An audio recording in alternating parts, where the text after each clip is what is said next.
तो इस सीरीज में अभी तक टोटल 8 लेक्चर हो चुके हैं, जिनमें हमने 3 टॉपिक कवर किया है। अभी चौथा टॉपिक इस लेक्चर से स्टार्ट हो रहा है। टॉपिक का नाम है इरा ऑफ मास नेशनलिज्म, जो कि one of the most important topic है पूरे मॉडर्न हिस्ट्री में। पीरियड है फ्रॉम 1919 से लेकर 1947 तक। तो ये रहा कुछ डिटेल मेरे बारे में, आपको मालूम ही होगा, इसलिए आगे बढ़ते हैं। अगर नहीं मालूम है तो पॉज करके आराम से पढ़ लेना। जस्ट लास्ट पॉइंट पे फोकस कीजिए कि in case you need personal counselling you can fill out the form given in general description. Even आपके भाई बंधु सखा मित्र किसी को भी जरूरत हो तो आप कनेक्ट कर सकते हो मुझसे। कैसे? While filling the form given in general description. ये रहा इंपॉर्टेंट इंस्ट्रक्शन। अब ध्यान से सुनिएगा इसको, क्यों नया टॉपिक स्टार्ट हो रहा है इसलिए एक्सप्लेन करता हूँ। तो छोटे छोटे बट इंटरेस्टिंग टास्क आपको थ्रू आउट दी सीरीज मिलेंगे, उसको आपको कंप्लीट करना है। ठीक है, कॉपी कलम लेकर बैठिए। 3 कॉलम बनाइए कॉपी में। पहले कॉलम में लिखो सीरियल नंबर, दूसरे में लिखिए ऑप्शन और तीसरे में लिखिए अप्रोच। अब सीरियल नंबर में क्या बोला मैंने, 1 to 20 इस पर्टिकुलर लेक्चर के लिए, तो 1 से 20 तक ऐसे मार्क कर लो। मार्क कर लिया। अब जैसे ही मैंने पहला क्वेश्चन दिखाया मैं सॉल्व करना स्टार्ट कर देता हूँ तुरंत। ऐसा क्यों? सच दैट आपका टाइम बचे, है ना। ऐसा नहीं कि वेट कर रहे हो आप, है ना, वीडियो चल रही वेट कर रहे हो। नहीं, वीडियो को पॉज करके आप आराम से उसको अटेम्प्ट कर सकते हो। बोलो हाँ ना। इसलिए वीडियो को पॉज करना है, जैसे ही पूरा क्वेश्चन दिख जाए अटेम्प्ट करना है। आपको लगता है उसका ऑप्शन सी है तो सी मार्क करो, फिर कंटिन्यू करो वीडियो को। जैसे ही मैंने वीडियो को एक्सप्लेन किया आपको पता चल जाएगा कि आपका क्वेश्चन सही है गलत है, मतलब जो आपने अटेम्प्ट किया वो करेक्टली किया कि नहीं। साथ में भी पता चलेगा कि आपने कैसे उसको किया, क्या गट फीलिंग के बेसिस पे किया या फिर सही अप्रोच से किया। अगर करेक्ट अप्रोच से किया तो ऐसे टिक करो थर्ड वाले कॉलम में। अगर आपका अप्रोच गलत था तो क्रॉस करो।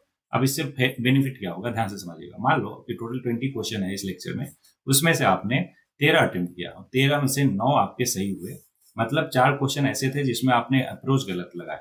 अब उन्हीं अप्रोच को हमें क्या करना है, करेक्ट करना है आपको, सच दैट कि आपकी एफिशिएंसी और एक्यूरेसी जो है बढ़ पाए और जो अप्रोच डेवलपमेंट हम करा रहे हैं थ्रू आउट दिस सीरीज वो बन पाए। बोलो हाँ ना। और साथ में मैं जब भी हर क्वेश्चन को अटेम्प्ट करता हूँ तो एकदम बेयर मिनिमम नॉलेज के बेसिस पे उसको सॉल्व करने की कोशिश करता हूँ, सच दैट कि आपके अंदर भी वो अप्रोच डेवलप हो पाए और आप भी जान पाओगे किस तरीके से बेयर मिनिमम नॉलेज से भी यूपीएससी के क्वेश्चन को अटेम्प्ट किया जा सकता है। और ऑब्वियस है नॉलेज तो सर्वोपरि है। तो इसीलिए बाद में मैं ये भी एक्सप्लेन करता हूँ कि कौन कौन से फैक्ट्स, कौन कौन सी चीजें आपको एकदम अच्छे से क्लियर करनी है, कॉन्सेप्ट के साथ साथ फैक्ट्स और नॉलेज भी। Is that clear? गुड।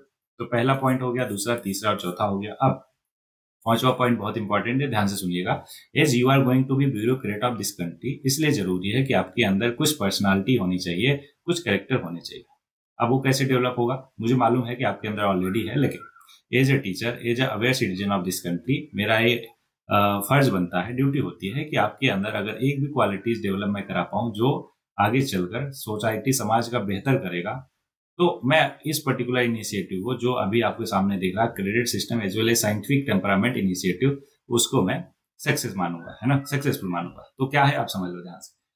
अभी आप प्रिपरेशन कर रहे हो, कल को आप ब्यूरोक्रेट बन जाओगे, है ना, टॉप लेवल पे पहुंच जाओगे। वहां पर आप अपने साथ साथ सोसाइटी समाज को भी बेहतर, सोसाइटी समाज के साथ भी बेहतर करोगे। वो तब जब आपके अंदर ये सारी की सारी क्वालिटीज होगी। क्या क्या है ध्यान से समझो। एक तो है क्रेडिट सिस्टम, कि आज आप प्रिपरेशन कर रहे हो या फिर कल आप देश की सेवा करोगे ब्यूरोक्रेट बन के, आपको हर जगह क्रेडिट सिस्टम फॉलो करना है, जो भी कहता है आपको कंसिस्टेंट रहना है, किसी भी काम में रियल रहना है, ऑथेंटिक रहना है, डिसिप्लिन मैनर में काम को करना है, अटेंटिव रहो पूरी तरीके से और ट्रांसपेरेंसी दिखाओ। क्रेडिट सिस्टम क्लियर हो गया। साथ में साइंटिफिक टेम्परामेंट रखना है। साइंटिफिक टेम्परामेंट क्या है कि कहीं पे कोई भी डिस्कशन कर चल रहा, कुछ पढ़ रहे हो, कहीं पे कोई कंफ्यूजन है तो हमेशा क्वेश्चन करो, उसको क्लियर करो। कैसे क्वेश्चन करके, जैसे क्वेश्चन किया आपने, जवाब मिला तो उस जवाब को टेस्ट करो, कैसे ऑब्जर्व करके, एक्सपेरिमेंट करके उसके साथ, ठीक है, डिफरेंट डिफरेंट सोर्सेज से इंफॉर्मेशन कलेक्ट करके, सच दैट कि आपको एकदम क्लियर हो जाए कि जो इंफॉर्मेशन बोला वो एकदम एक्यूरेट है। अब उसके बाद एनालाइज करना है कि काम की कितनी इंफॉर्मेशन है आपकी। मान लो कि इंफॉर्मेशन आपको मिली 10, लेकिन आपको जरूरत थी केवल 2 की, काम की 2 ही है, तो इसलिए 2 को रखना है, बाकी 8 को हटा देना। अब 2 जो काम की इंफॉर्मेशन है, अगर लगता है कि किसी और की भी हेल्प कर सकती है पर्टिकुलर इंफॉर्मेशन, तो उसके साथ कम्युनिकेट करना है, ठीक है। कम्युनिकेट किया उसके साथ तो क्या हुआ कि आपके साथ साथ उसका भी बेनिफिट हुआ, है ना। और last but not the list, कि आपको एक ओपन माइंडसेट रखना है, सच दैट कि कल को एक ऐसा इंडिविजुअल मिल जाए आपसे, है ना, एक ऐसे पर्सन से इनकाउंटर हो आपका जो अलग प्रोस्पेक्टिव, अलग ओपिनियन रखता है किसी स्पेसिफिक थिंग के बारे में, ठीक चीज के लिए आपसे। तो इन दैट केस आप उससे सीख पाओ, जान पाओ, उसका भी ओपिनियन, प्रोस्पेक्टिव समझ पाओ। ये होता है open mindness. Is that clear? Okay, तो ये रहा हमारा साइंटिफिक टेम्परामेंट और क्रेडिट सिस्टम। होपफुली आपको बहुत ही अच्छे से क्लियर है। और इस पूरे के पूरे लेक्चर में लेक्चर में नहीं, पहले तो बात कर लेते हैं इस चैनल के बारे में। तो अभी जिस चैनल पे आप वीडियो देख रहे हो उसमें सारे सब्जेक्ट, यूपीएससी में जितने भी सब्जेक्ट है सारे सब्जेक्ट पे PYQs मिल जाएगा आपको। तो उस चैनल को एक बार चेक करना बिल्कुल ना भूलें, ठीक है।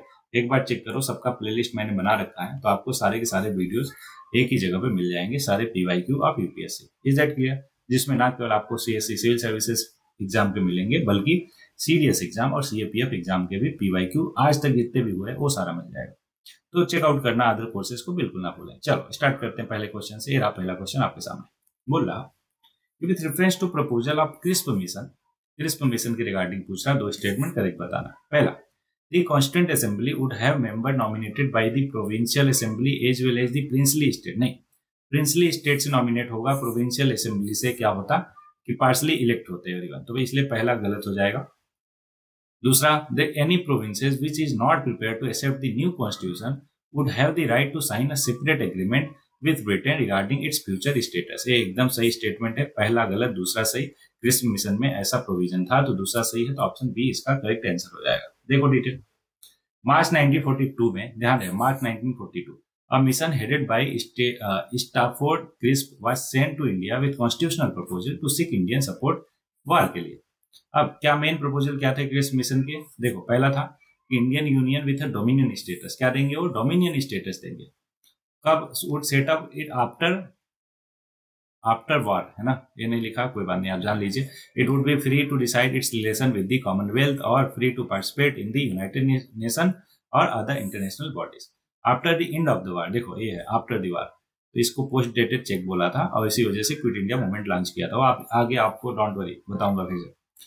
A constituent assembly would be conveyed to frame a new constitution, है ना, ये मैंने बता ही दिया। और member of this assembly would be partially elected by the provincial assembly. क्या? पार्शली इलेक्टेड, मैंने आपको बताया ना ऊपर, नॉमिनेट नहीं होगा असेंबली से, बल्कि नॉमिनेट होगा किससे? नॉमिनेटेड बाय प्रिंसली स्टेट, है ना। ओके। और British any provinces not willing to join the union could have a separate constitution और form a separate union. Okay, तो इसलिए दूसरा स्टेटमेंट करेक्ट हो गया, पहला गलत हो गया, इसलिए आगे बढ़ जाएंगे। नेक्स्ट क्वेश्चन आपके सामने, with reference to 8 August 1942 in Indian history which one of the following statement is correct? Correct कौन सा है? 4 स्टेटमेंट है। पहला, the quit India resolution was adopted by the all India Congress committee, बिल्कुल ठीक है।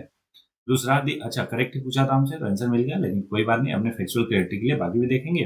Viceroy executive council was expanded to include more Indian, बिल्कुल गलत। कांग्रेस मिनिस्टर रिजाइन, भाई वो 1939 में ही रिजाइन कर दिए थे, जब बिना पूछे उनको वार का पार्ट बना लिया था, वर्ल्ड वार 2 का पार्ट बना लिया था ब्रिटिश ने इंडिया को, तभी। अगला, crisp proposal in Indian union with full dominion, अभी हमने देखा मार्च 1942 में ये हुआ था। कब हुआ था? मार्च में ही कर दिया था क्रिस्प मिशन ने, जबकि 8 अगस्त 1942 की बात हो रही, तो करेक्ट आंसर हो जाएगा ए। होपफुली आपने एक एक ऑप्शन को अच्छे से एनालिसिस कर लिया। बोलो क्लियर एकदम? ओके, आगे बढ़ते हैं। नेक्स्ट क्वेश्चन आपके सामने, in India first major public appearance of Mahatma Gandhi was, कहाँ पे था? ये BHU में था, inauguration of BHU। Madan Mohan Malaviya साहब ने इनको बुलाया था 1916 में, तो गांधी जी वहां पे गए थे। तो मेजर पब्लिक अपीयरेंस था किसका? MG गांधी का, ठीक है। Mohandas Karamchand Gandhi was first major public appearance was at the opening of BHU in February 1916. He was invited by Malvi on the occasion of opening Banaras Hindu University BHU. Next है, who among the following founded the Bhil सेवा मंडल in 1922? याद कीजिए, मैंने आपको बताया किसी particular question में मैंने आपको बहुत ही अच्छे से समझाया था। ओके, तो ये कौन थे? अमृतलाल विठलदास ठक्कर साहब थे, इन्होंने फाउंड किया था भील सेवा मंडल को। उसके साथ और भी काम है इनके, सारा कुछ 1 by 1 देखते हैं, ध्यान दीजिएगा। Amritlal Vithaldas Thakkar, popularly known as Thakkar Bappa, was an Indian social worker who worked for upliftment of tribal people. कहाँ पे? गुजरात स्टेट ऑफ इंडिया में। ये became a member of servant of India society. याद कीजिए किसने इसको फाउंड किया था? गोखले साहब ने, है ना, गोपाल कृष्ण गोखले। कब? 1905 में। इन 1922 में इन्होंने फाउंड किया भील सेवा मंडल उन्होंने। और बाद में ही became the general secretary of the Harijan Sevak Sangh founded by Mahatma Gandhi. कब? 1932 में। क्या इतनी इंफॉर्मेशन आपको ध्यान में रहेगी क्या? अरे बोलो भाई हाँ, है ना। तो अमृतलाल विठलदास ठक्कर के बारे में इतनी इंफॉर्मेशन आपको ध्यान में रखनी है। और बाकी ऑप्शन में बाकी लोग जो थे उनके बारे में भी ध्यान से देखते हैं। दयाराम गिद्दूमल साहनी की बात किया जाए तो इनका दूसरा नाम ऋषि दयाराम भी था। वाज ए सोशल रिफॉर्मर, जज, पोएट और scholar in British India he help establish the DJ Sindh college, कहाँ, कराची में, और supported education for women. He was a scholar of Arabic, Persian और Sanskrit. He founded the Seva Sadan along with Behramji Malabari. ठीक है, कौन, दयाराम गिदुमल साहनी साहब या फिर ऋषि दयाराम। उन्होंने पब्लिश किया न्यूमरस बुक इंक्लूडिंग सत्ता, इतना मुझे पता है आपको याद नहीं होगा, लेकिन जो मेन नाम है इन सबका, उनका मेन काम तो आप देख सकते हो। जैसे गुरु सहाय दत्त बात की बात की जाए, एक सिविल सर्वेंट थे, फॉक लिरिस्ट थे और writer. He was the founder of the Bratachari movement in 1930s। इतना ध्यान रहेगा, ठीक है। अच्छा, एक बार जस्ट रीड आउट कर लो बस, ठीक है क्या। मुझे मालूम है कितनी सारे डेटा एक साथ आपको नहीं याद होगा, लेकिन जस्ट रीड आउट तो कर ही सकते हो, क्योंकि बार बार इसको रिवाइज करोगे तो ऑब्वियस है आपके सबकॉन्शियस माइंड में वो बैठता है और वो देर तक याद रहता है आपको। नेक्स्ट क्वेश्चन आपके सामने। In the context of colonial India, Shah Nawaz Khan, Prem Kumar Sehgal और गुलबख्श सिंह ढिल्लोन कौन थे? तो चार स्टेटमेंट, चार ऑप्शन है। इसका करेक्ट आंसर है officer in the Indian national army. ये कैसे पता चला, ध्यान से समझिएगा, क्योंकि इनका केस लड़ा था prominent lawyers of India, advocates of India जो की थे उस टाइम पे। एक तो पंडित नेहरू थे और भी बाकी लोग भी थे। तो देखो, प्रेम कुमार सहगल, शाहनवाज खान और Gurbaksh Singh Dhillon were officer of Indian navy army, जो जिनका trial were held in 1945 at the Red Fort in Delhi. तो अंग्रेजों ने, अब इंटरेस्टिंग स्टोरी है, ध्यान से सुनिएगा। अंग्रेजों ने ये सोचा कि इन तीनों को हम क्या करते हैं, एक हिंदू को लिया, एक मुस्लिम को लिया और एक सिख को लिया। उन्होंने सोचा कि हम रेड फोर्ट में इनका ट्रायल करके लोगों को ये दिखाते हैं कि देखो, है ना, कि हम तुम्हें इस तरीके से पनिश करेंगे अगर तुम हमारे अगेंस्ट में जाओगे तो। और ये क्या हुआ कि हिंदू मुस्लिम सिख के यूनियन का मतलब कि सब लोग इकट्ठे आ गए कि अरे ऐसे कैसे, मतलब कि ब्रिटिशर्स पे ही ये फायर बैक कर गया, जो सोच के वो ट्रायल चला रहे थे रेड फोर्ट इन दिल्ली में। ठीक है, this was the first trial of INA prisoners of war. Okay, next question है आपके सामने। गांधी इरविन पैक्ट के बारे में बोला, चार स्टेटमेंट है, करेक्ट हमें बताना है। पहला, invitation to Congress to participate in the round table conference, एकदम क्या, गांधी इरविन पैक्ट में ये बिल्कुल स्टेटमेंट था। दूसरा, withdrawal of ordinance promulgated in connection with civil disobedient movement, ये भी था। Acceptance of Gandhi ji suggestion for the inquiry into police excesses, ये बिल्कुल एक्सेप्ट नहीं किया था उन्होंने, इरविन ने, है ना, तो इसलिए तीसरा नहीं होगा। चौथा, release of only those prisoner who were not charge with violence, बिल्कुल से। तो पॉलिटिकल प्रिजनर को रिलीज किया, लेकिन वो प्रिजनर जिनके पर चार्ज वायलेंस का था उनको रिलीज नहीं किया। तो चौथा सही है। तो कौन कौन सा सही हुआ, पहला, दूसरा, चौथा, आंसर हो जाएगा बी। एकदम क्लियर है। अब जेनरिक चीज है तो इसलिए आगे बढ़ जाते हैं। ये देखिएगा, ये टर्म ऑफ एग्रीमेंट थे, इंक्लूडेड द फॉलोइंग, क्या क्या, गांधी इरविन पैक्ट में ये सारे के सारे स्टेटमेंट है, सारे के सारे टर्म्स है, क्या क्या, immediate release of all political prisoner not convicted for violence. दूसरा, withdrawal of emergency ordinance which were promulgated in connection with the civil disobedient movement. तीसरा, the remission of all fines not yet collected, the return of confiscated lands not yet sold to third party, lenient treatment for those government employees who had resigned. साथ में the government also conceded the right to make salt for consumption to villages along the coast, is also the right to peaceful or non aggressive picketing. ये सारा कुछ आपको क्या करना है, 2 बार पढ़ना है। कितनी बार, 2 बार। और लास्ट है, invitation to Congress for participation in second round table. ठीक है, Congress demand for a public inquiry into police excesses was not accepted, मतलब किया तो था लेकिन एक्सेप्ट नहीं हुआ था। Is that clear? Okay, next है कि consider the following statement. All India anti untouchability league किसने बनाया था, उसके लीडर कौन थे, महात्मा गांधी। सही बात। ऑल इंडिया किसान सभा देखा है हमने कब, 1936 में, कहां पर, लखनऊ में, तो ये भी स्वामी सहजानंद सरस्वती, बिल्कुल सही। सेल्फ रेस्पेक्ट मूवमेंट नाइकर साहब का, ये रामास्वामी नाइकर, या फिर इनको पेरियार नाम से भी जानते थे, कई बार देख लिया, इवन इसी लेक्चर में भी देखा हमने, है ना। तो तीनों के तीनों सही है, तो आंसर आ जाएगा डी। ठीक है, अच्छा, कई बार देख चुके हैं, आगे बढ़ जाए। अरे भाई बोलो हाँ ना। तो देखो, all India anti untouchability league was establish कब, 1932 में, by Mahatma M.K. Gandhi for elevating the social status of lower और बैकवर्ड क्लासेस। दूसरा भी सही है, तीसरा भी सही है ना, तो इसलिए आगे बढ़ जाते हैं। ठीक, ओके। सेल्फ रेस्पेक्ट मूवमेंट के बारे में तो मैंने आपको बहुत डिटेल में समझाया है कि क्यों, है ना, वो मेंबर भी थे और संस्कृत के स्कॉलर भी थे, फिर भी उन्होंने क्या किया, किस तरीके से सेल्फ रेस्पेक्ट मूवमेंट स्टार्ट किया। जो ट्रिगरिंग इवेंट था वो क्या था, याद कीजिए कि एक फीस्ट ऑर्गेनाइज किया था कांग्रेस ने। वहां पे उन्होंने ये ऑब्जर्व किया कि जो बड़े लोग, जो बड़ी जाति के लोग थे और छोटी जाति के लोग थे, उनको अलग अलग बिठाया गया। वो एक ट्रिगरिंग पॉइंट बना उनके लिए, तो उन्होंने रिजाइन किया तुरंत कांग्रेस के मेंबरशिप से और स्टार्ट किया सेल्फ रेस्पेक्ट मूवमेंट। होपफुली आपको ये स्टोरी पता हो, भाई पहले भी बता चुका हूँ किसी लेक्चर में। चलो आगे बढ़ते हैं, नेक्स्ट क्वेश्चन आपके सामने। With reference to the British colonial rule in India, 3 statement है, करेक्ट बताना है। पहला, Mahatma Gandhi was instrumental in the violation of the system of indentured labour. Indentured labour क्या है एवरीवन? एक टाइप ऑफ स्लेवरी है। कैसे समझो, मान लो कि आपका कुछ उधार है किसी पर, दो आदमी है ए और बी। ए ने बी से उधार लिया, अब ए बी को चुका नहीं पा रहा, मतलब वापस नहीं कर पा रहा पैसे, तो बी ने क्या कहा कि चल एक काम कर, तू मेरे खेतों पे आजा काम कर। तो इसको इंडेंजर्ड लेबर कहा गया। किसके लिए? पैसे चुकाने के लिए, या फिर कभी खाने के लिए, फूड के लिए, इवन रहने के लिए क्या करता, कोई एक इंडिविजुअल दूसरे के यहाँ पे खेती करता या फिर स्लेवरी करता, मतलब काम करता, उसको क्या बोला गया? इंडेंजर्ड लेबर बोला गया। बोलो एकदम क्लियर है क्या?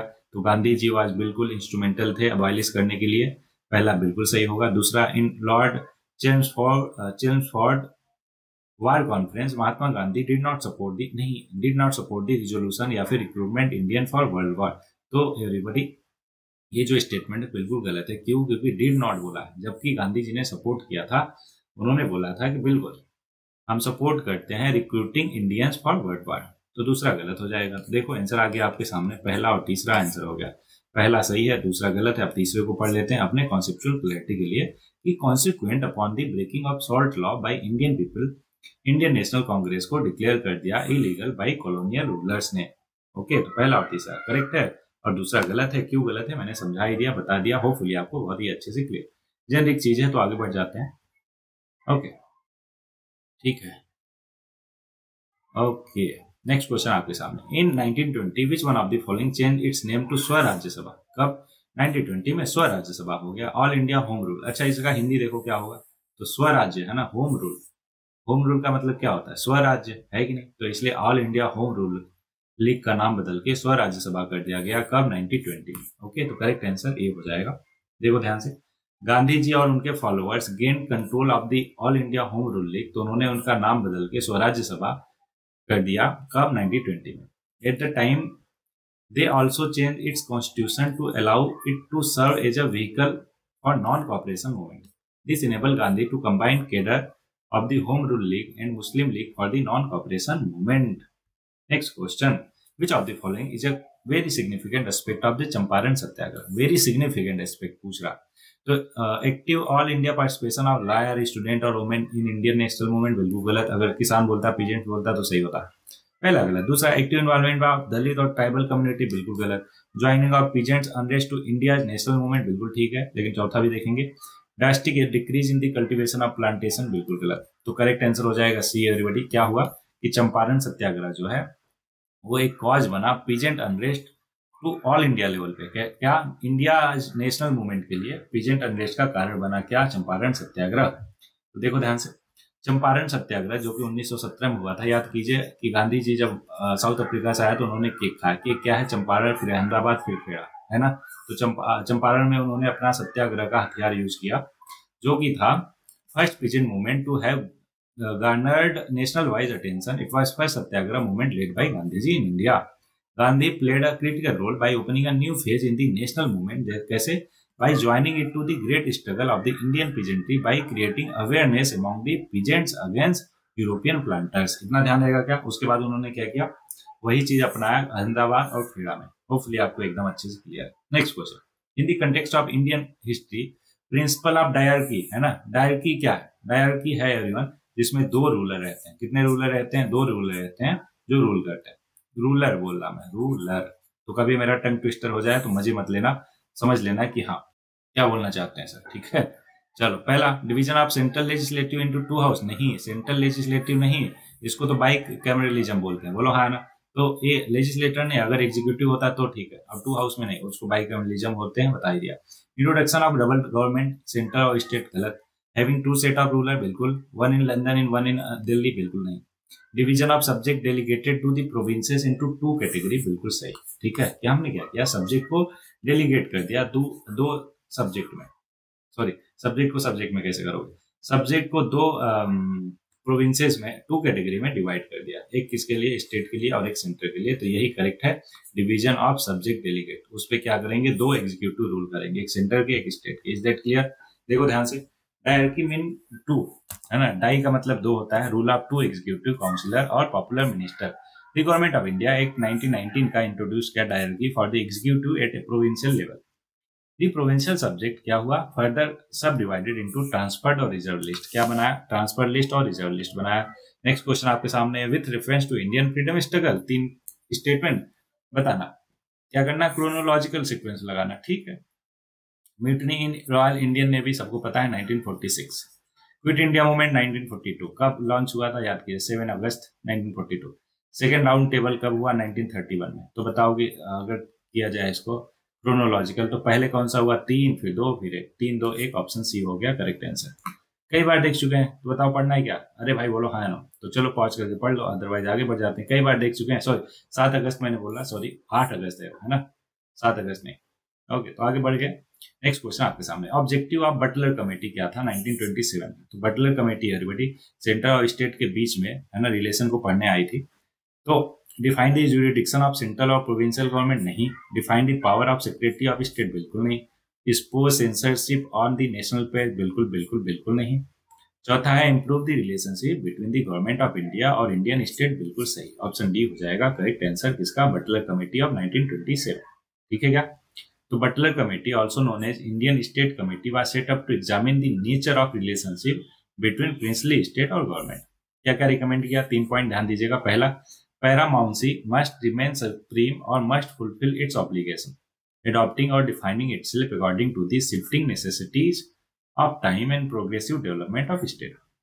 Or state should not be handed over to an Indian government in British India, responsible to an Indian legislature without the consent of the state. और तीसरा है, it does give concession to Indian state को in the form of a promise कि paramountcy would not be transferred without their consent, है ना, बिना उनके consent के पैरामाउंसी ट्रांसफर नहीं होगा किसी भी democratically elected government in British India में।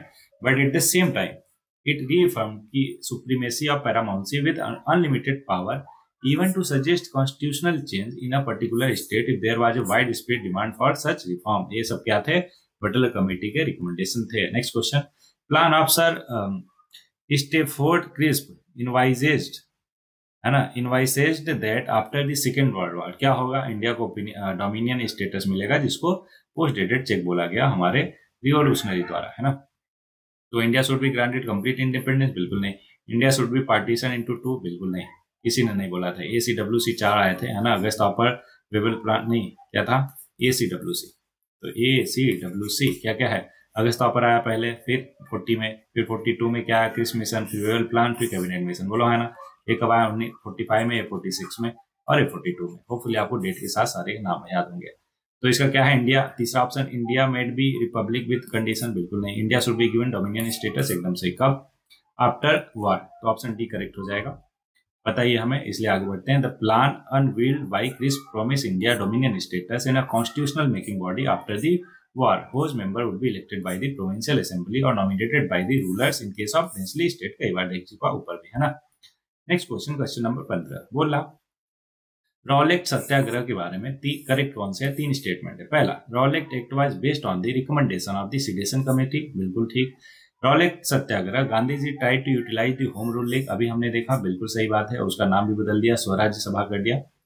Demonstration against the arrival of Simon commission coincide with Rowlatt act, अभी हमने देखा कि ये जो रॉलेट एक्ट है वो 1920 की बात हो रही है, और जो अराइवल ऑफ साइमन कमीशन है 1927 में आया था, है ना। तीसरा तो बिल्कुल नहीं हो सकता, तीसरा नहीं हो सकता, पहला दूसरा सही है, तो ऑप्शन बी करेक्ट हो गया। बोलो एकदम अच्छे से क्लियर है क्या, एक एक चीज बढ़िया से क्लियर है। चलो, सेडिशन कमेटी कब बनी थी, अपॉइंट हुई थी 1918 में बाय ब्रिटिश इंडियन गवर्नमेंट, और it was chaired by justice Rowlatt. The recommendation of committee was the basis for Rowlatt act, दूसरा बिल्कुल सही है ना, और तीसरा भी सही है।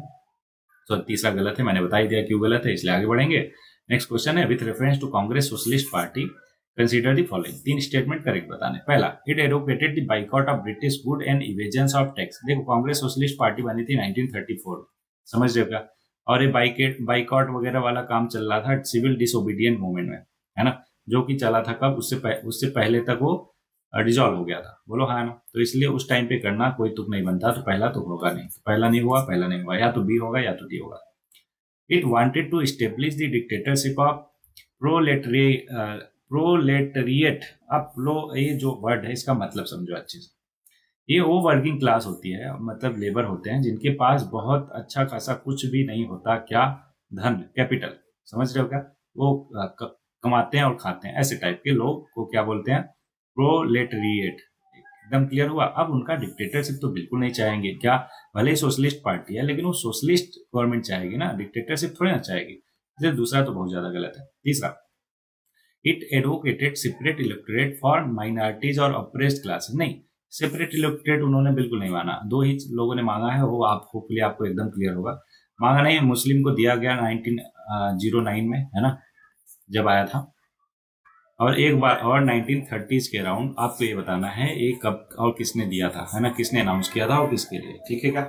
तो तीसरा भी गलत, दूसरा भी गलत, पहला भी गलत, तो आंसर आ गया डी। बोलो एकदम क्लियर क्या, अरे भाई हाँ है ना, सब कुछ पता है। अगर नहीं पता है तो क्या करोगे आप, इसको पढ़ोगे। चलो, कांग्रेस सोशलिस्ट पार्टी नई चीज है, पढ़ते हैं। नई चीज मतलब कि अभी तक हमने जितने भी क्वेश्चन किए उसमें पहली बार आ रहा, तो इसलिए ध्यान से पढ़ो। 1934 में बनी थी, फाउंडेड बाई जेपी नारायण, आचार्य नरेंद्र देव और मीनू मसानी। अभी नाम ध्यान में रखना, क्यों, क्योंकि अभी देखा ना यूपीएससी ने किस तरीके से नाम जस्ट 3-4 दे दिया, पूछा है कौन थे, है ना, इसलिए आपको ध्यान में रखना। Its member were critical of tactics and strategy of Gandhi as well as of communist. They wanted to give Congress a socialist direction by working from within the Congress and organizing peasants and worker outside the Congress। ठीक है क्या, okay. तीनों के तीनों गलत है, मैंने समझा ही दिया क्यों गलत है। नेक्स्ट क्वेश्चन आपके सामने, who of the following organise a march on the Tanjore coast to break the salt law in April 1930। तो थे बड़े सी राजगोपालाचारी साहब, ऑप्शन बी करेक्ट हो जाएगा। देखो 1930 में क्या हुआ, गांधी जी डिक्लेयर कर दिए कि he would lead a march to break, क्या करने के लिए, सॉल्ट लॉ को ब्रेक करने के लिए। इसके accordingly this law the state had a monopoly on the manufacture and sale of salt. Mahatma Gandhi along with other nationalists reasoned that it was sinful to tax salt since it is such an essential item of our food। ठीक है, ये simple चीज है। अब defines of the salt law occur all over the India, ऐसा नहीं कि एक जगह, ऑल ओवर द इंडिया अकर हुआ। कैसे, के किलप्पन ऑर्गेनाइज किया सॉल्ट मार्च, कहा, मालाबार कोस्ट पे। गोपाल बंधु चौधरी साहब ने ऑर्गेनाइज किया salt Satyagraha coastal region of Orissa. वहीं पे C Rajagopalachari organise a march from Tiruchirappalli to Vedaranyam on the Tanjore coast to break the salt law, कब, अप्रैल 1930 में। It was modelled on the line of Dandi march which was led by Mahatma Gandhi. ध्यान रहेगा इतना अच्छे से, good. Next question, Radcliffe committee क्या थी, बनाई थी डिलिमिट करने के लिए बाउंड्रीज बिटवीन इंडिया और पाकिस्तान। कहाँ कहाँ पे, एक तो पंजाब में और एक बंगाल में। बोलो एकदम क्लियर। तो इसको रेड क्लिफ लाइन भी बोलते हैं आज भी। इज दैट क्लियर, ठीक है। ध्यान से देखो कि रेड क्लिफ, है ना, was the chairman of two border for demarcation, है ना, डिमार्केशन बॉर्डर बिटवीन इंडिया और पाकिस्तान। कहाँ कहाँ पे, पंजाब और बंगाल में। Boundary demarcation line between India और Pakistan known as the Radcliffe line came force on 17 August 1947। Radcliffe line was named after its architect sir Cyril Radcliffe, है ना। उसने डिवाइड किया India into 3 parts, West Pakistan, East Pakistan और India. Next question है कि 1929 का session of Indian national Congress, याद कीजिए पिछले लेक्चर में मैंने आपको पूरा लिस्ट प्रोवाइड किया 1886 से लेकर 1948 तक, है ना, कि कहाँ पे हर साल क्या हुआ, कांग्रेस का आईएनसी का सेशन हुआ, कहाँ पे हुआ, कौन प्रिसाइड किया, क्या इंपॉर्टेंस है रहा वहां का, ये सारा कुछ आपको पूरा लिस्ट में मैंने प्रोवाइड कर दिया। होपफुली उसका आप स्क्रीनशॉट ले लिए होंगे या फिर कॉपी में नोट डाउन कर लिया होगा, ठीक है, इंपॉर्टेंट वाले एटलीस्ट। अब ये 1929 का सिग्निफिकेंस है इन इंडियन हिस्ट्री, है ना, ऐसा क्यों, 4 स्टेटमेंट। पहला, अटेनमेंट ऑफ सेल्फ गवर्नमेंट, नहीं, पूर्ण स्वराज्य होता है ना तो हो जाता। अटेनमेंट ऑफ पूर्ण स्वराज, बिल्कुल सही बात है। Was adopted as the goal of Congress, कब, 1929। चलो थोड़ा सा हिस्ट्री बता देता हूँ। 1927 में क्या आने वाला था, बोलो, साइमन कमीशन आने वाला था ये बताने के लिए कि हाँ आगे हम कैसे गवर्न करेंगे इंडिया को। अब इंडियन लीडर जो थे उन्होंने बोला कि तुम्हें क्या लगता है कि हम लोग एलिजिबल नहीं है क्या करने के लिए, कॉन्स्टिट्यूशन बनाने के लिए। तो मोतीलाल नेहरू, जो कि जवाहरलाल नेहरू के पिताजी, उन्होंने कहा कि हम बनाएंगे, ठीक है। तो उन्होंने 1928 में नेहरू रिपोर्ट सौंपी और उन्होंने उसमें क्या मांगा, डोमिनियन स्टेटस मांगा। समझ रहे हो क्या, और भी बहुत सारे पॉइंट थे लेकिन डोमिनियन स्टेटस पे फोकस करो। तो डोमिनियन स्टेटस जब बाकी लीडर्स ने देखा, जैसे जवाहरलाल नेहरू, है ना, और बाकी लोग, तो नाखुश हुए उस चीज से। उन्होंने कहा नहीं नहीं, हमें डोमिनियन स्टेटस नहीं चाहिए, हमें पूर्ण स्वराज्य चाहिए। तो इसलिए उन्होंने 1929 के सेशन में अटेनमेंट ऑफ पूर्ण स्वराज को बनाया as goal of the Congress. तो करेक्ट आंसर हो गया बी। होपफुली आपको स्टोरी भी ध्यान रहेगा, ठीक है।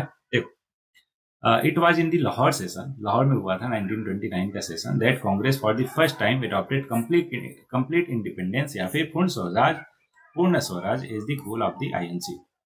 As it was declared that 26 दिसंबर 1930 को would be celebrated क्या independence day. Such demand was not raised from the Congress platform उससे पहले.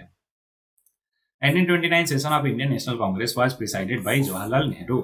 ओके, ये रहा लास्ट क्वेश्चन इस लेक्चर का.